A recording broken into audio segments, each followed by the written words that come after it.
Hello friends. स्वागत है आप सभी का सुबोजियस एकेडमी के यूट्यूब चैनल पे।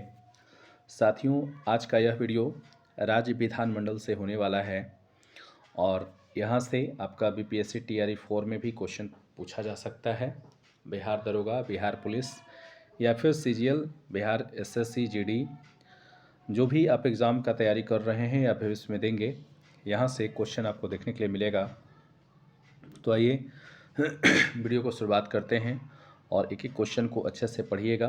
इससे कुछ आपका जो करेंट का क्वेश्चन बनने वाला होगा वो भी हम आपको बताएंगे। तो चलिए स्टार्ट करते हैं। देखिए, पहला आपका क्वेश्चन दिया हुआ है। पहले तो हेडिंग हम लोग देखेंगे। हेडिंग डाला हुआ है राज्य विधानमंडल, जिसका पहला क्वेश्चन है, भारत में राज्य विधानमंडलों का उच्च सदन कौन सा है? तो याद रखिएगा, विधान परिषद, यानी कि विधानमंडल में विधान परिषद को उच्च सदन कहा जाता है और विधानसभा को निम्न सदन कहा जाता है। सेम उसी प्रकार जिस प्रकार से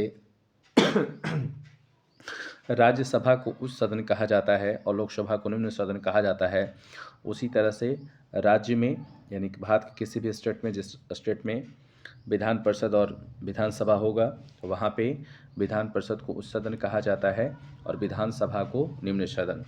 अब आपसे क्वेश्चन पूछ सकता है कि बिहार विधानसभा की सीट कितनी है? तो याद रखिएगा, बिहार विधानसभा का सीट कितना है?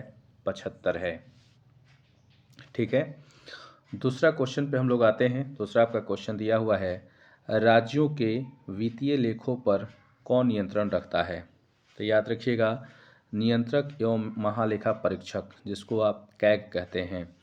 अब आपसे करेंट में आपसे क्वेश्चन पूछ सकता है कि वर्तमान समय में भारत के महालेखा परीक्षक कौन हैं?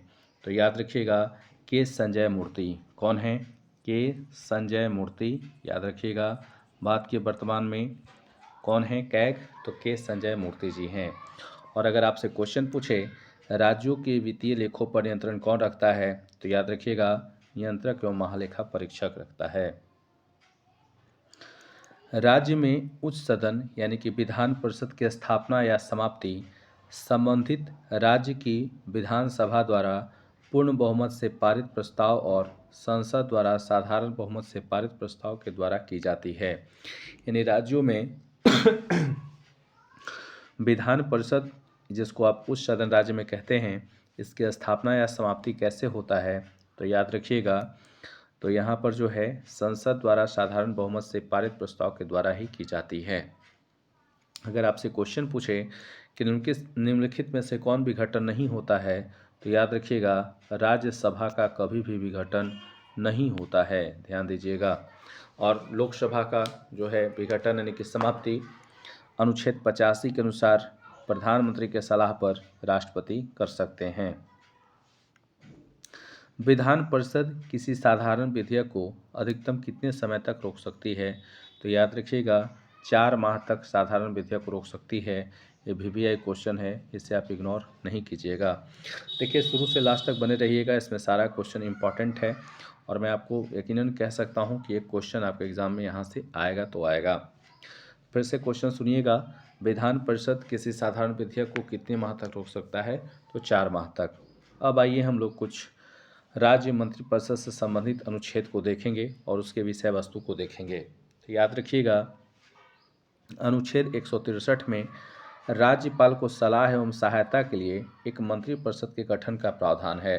सेम उसी प्रकार आप लोग को पता होगा, जिस तरीके से केंद्र स्तरीय मंत्रिपरिषद का गठन किया जाता है, उसी तरीके से यहाँ जो है राज्यपाल को सहायता सलाह देने के लिए अनुच्छेद 163 के तहत मंत्रिपरिषद का गठन का प्रावधान किया गया है। अनुच्छेद 164 में क्या है? तो याद रखिएगा, राज्य के मंत्रिमंडल का सामूहिक उत्तरदायित्व विधानसभा के प्रति होगी।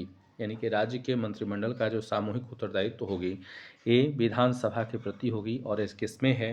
अनुच्छेद 164 में वर्णन है। अनुच्छेद 166 में क्या है? तो याद रखिएगा, राज्य सरकार के कार्य का संचालन, मतलब राज्य सरकार का जो कार्य है, इसके संचालन का वर्णन अनुच्छेद 166 में है। वहीं 167 में क्या है? तो याद रखिएगा, राज्यपाल को सूचना प्रदान करने का मुख्यमंत्री का कर्तव्य होगा।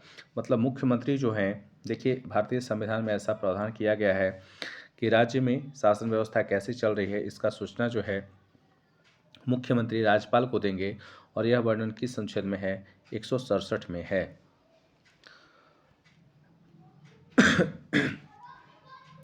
भारतीय संविधान के किस अनुच्छेद के अंतर्गत विधानसभा को विधान परिषद का सृजन एवं उसे समाप्त करने का अधिकार प्राप्त है? तो याद रखिएगा अनुच्छेद 169, यानी 169 के अनुसार, याद रखिएगा अनुच्छेद 169 के अनुसार क्या होता है? तो विधानसभा को विधान परिषद का सृजन मतलब गठन करने और उसे समाप्त करने का अधिकार है। राज्य की विधानसभाओं में सदस्यों की संख्या किस अनुच्छेद में निर्धारित की गई है? तो याद रखिएगा राज्य की विधानसभाओं में सदस्यों की संख्या जो है अनुच्छेद 170 के तहत निर्धारित की गई है। और याद रखेंगे वर्तमान समय में बिहार में कुल 243 विधानसभा सीटें हैं।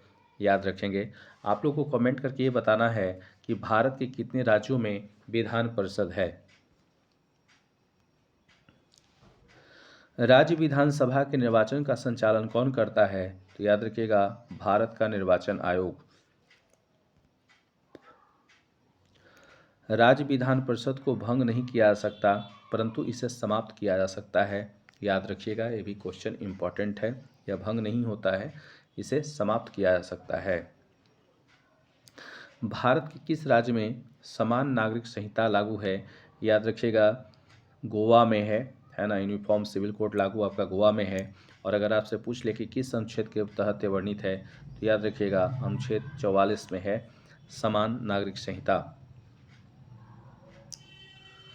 राज्य का विधानसभा अध्यक्ष, ध्यान से सुनिएगा, क्वेश्चन काफ़ी इंपॉर्टेंट है। कह रहा है कि राज्य का विधानसभा अध्यक्ष अपना त्यागपत्र किसे सौंपता है? तो याद रखेंगे उपाध्यक्ष को अपना त्यागपत्र सौंपता है। आइए कुछ और क्वेश्चन है, इसको हम लोग देख लें। क्वेश्चन को थोड़ा और बड़ा कर लेते हैं। अगला क्वेश्चन है, विधानसभा के सदस्यों की निर्भरताओं से संबंधित प्रश्नों पर अंतिम निर्णय किसके द्वारा लिया जाता है? तो याद रखिएगा राज्यपाल के द्वारा लिया जाता है। विधानसभा का सदस्य निर्वाचित होने के लिए न्यूनतम आयु क्या है? तो याद रखेंगे 25 वर्ष है। विधानसभा के विघटन के पश्चात उसका अध्यक्ष अधिकतम 6 माह समय तक अपने पद पर बना रह सकता है। मतलब कि विधानसभा का अगर विघटन हो गया है तो इस विधानसभा का जो अध्यक्ष होंगे अधिकतम 6 माह तक अपने पद पर रह सकते हैं। इसके बाद उन्हें इस्तीफा देना पड़ेगा। राज्य सरकार के मंत्रियों के वेतन एवं भत्ते का निर्धारण किसके द्वारा किया जाता है? तो याद रखिएगा राज्य विधानसभा द्वारा। मतलब जो भी राज्य सरकार के मंत्री हैं उनके वेतन और भत्ते का निर्धारण कौन करेगा? तो याद रखिएगा राज्य विधानसभा के द्वारा होगा। वर्ष 1956 में कितने पुनर्गठित राज्यों में द्विसदनीय विधानमंडल थे? तो याद रखिएगा 5। 1956 में जो है द्विसदनीय विधानमंडल वाले राज्य कितने थे? 5 थे। द्विसदनीय विधानमंडल कहने का मतलब क्या है? तो याद रखिएगा विधानसभा और विधान परिषद दोनों थे। अभी वर्तमान में कितने राज्य में है, आप लोग को कमेंट करके बताना है। प्रथम महिला मुख्यमंत्री भारत के किस राज्य से बनी? VVI क्वेश्चन है, याद रखिएगा उत्तर प्रदेश से बनी थी। और आप लोग को बताना है कि प्रथम महिला मुख्यमंत्री कौन थी, आप लोग कमेंट करके बताएंगे। भारत के किसी राज्य उत्तर प्रदेश की पहली मुख्यमंत्री सुचेता कृपलानी 1963 से 67 ईस्वी तक थी। याद रखिएगा, यानी कि सुचेता कृपलानी जो हैं भारत की पहली महिला मुख्यमंत्री बनी थी। अब हम लोग देखेंगे विधानसभा में सदस्यों की संख्या, जिसमें एक साइड आपका राज्य है, दूसरे साइड आपका सदस्य है। ये काफ़ी इंपॉर्टेंट है, यहाँ से क्वेश्चन पूछा जाता है, तो आप इसे इग्नोर नहीं कीजिएगा।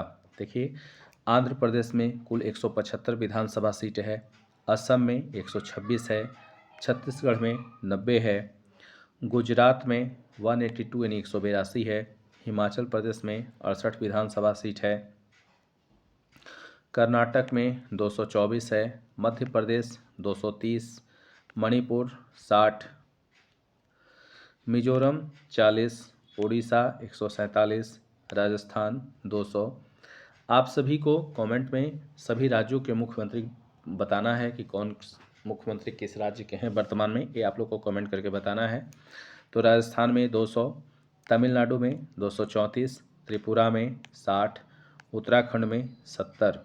इसके बाद और कुछ है, आइए देख लें। इधर देखिएगा, इधर अरुणाचल प्रदेश में 60 है, बिहार में 243। अगर आप बिहार का एग्ज़ाम का प्रिपरेशन कर रहे हैं तो ये काफ़ी इंपॉर्टेंट है, तो याद रखिएगा बिहार में 243, गोवा में 40, हरियाणा में 90, झारखंड में 81, उसके बाद केरल में याद रखिएगा 140 है, महाराष्ट्र में 288 है, मेघालय में 60 है, नागालैंड में 60 है, पंजाब में याद रखिएगा 117 है, सिक्किम में 32 है, तेलंगाना में याद रखेंगे 119 है, उत्तर प्रदेश में 403 है, उसके बाद पश्चिम बंगाल में 294 है। यानी सबसे अधिक विधानसभा की सीटें कहाँ हैं? उत्तर प्रदेश में, और कितना है? 403 है।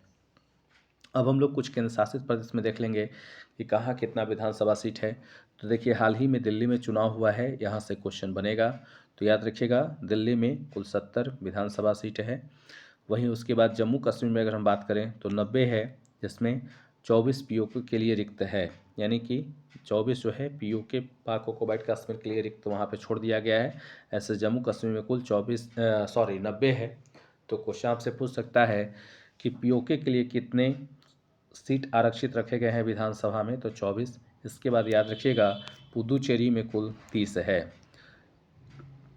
इस वीडियो का और आज का लास्ट प्रश्न आपका नीचे दिया हुआ है, लिखा हुआ है कि मुख्यमंत्री की सलाह पर राज्यपाल द्वारा मंत्रियों की नियुक्ति की जाती है और ये राज्यपाल के प्रसाद प्रयत्न कार्य करते हैं। मतलब आपसे सवाल पूछेगा कि मंत्रियों की नियुक्ति कौन करता है, तो याद रखिएगा राज्यपाल करते हैं। और किसके सलाह पर करते हैं? तो मुख्यमंत्री के सलाह पर करते हैं। तो साथियों, राज्य विधानमंडल से जितना भी इम्पोर्टेंट क्वेश्चन था सभी को हम एक ही वीडियो में करवा दिए हैं। आप लोग को यह मेरा प्रयास कैसा लगा आप लोग कमेंट करके ज़रूर बताइएगा, और वीडियो को लाइक कीजिएगा। देखिए लाइक करने से मुझे पैसा नहीं मिलता है और ना ही मुझे कोई सब्सक्राइबर मिलता है, बस लाइक करने से एक मुझे मोटिवेशन मिलता है। और अगर ऐसा लगता है लाइक जब मिलता है मोटिवेशन मिलता है, ऐसा लगता है कि आपके लिए और दिन रात में मेहनत करूं। और यकीन मानिए अगर आप लोग मेरा सपोर्ट किए तो अच्छा क्वेश्चन आपके बीच हम लेकर के आएंगे। देखिए बात अलग है कि मैं आपको ये एनसीईआरटी बुक से करवाता हूँ, लेकिन इसके अलावा भी बहुत सारे क्वेश्चन आपको हम बताते हैं। अगर आप मेरा सारा वीडियो देखिएगा तो आपको हर एक वीडियो में कुछ नया क्वेश्चन देखने के लिए मिलेगा। तो चलिए यहीं पर हम वीडियो को समाप्त करते हैं। दूसरा वीडियो में फिर हम नए चैप्टर के साथ आएंगे, तो आप लोग वीडियो को शेयर कीजिएगा, लाइक कीजिएगा। धन्यवाद।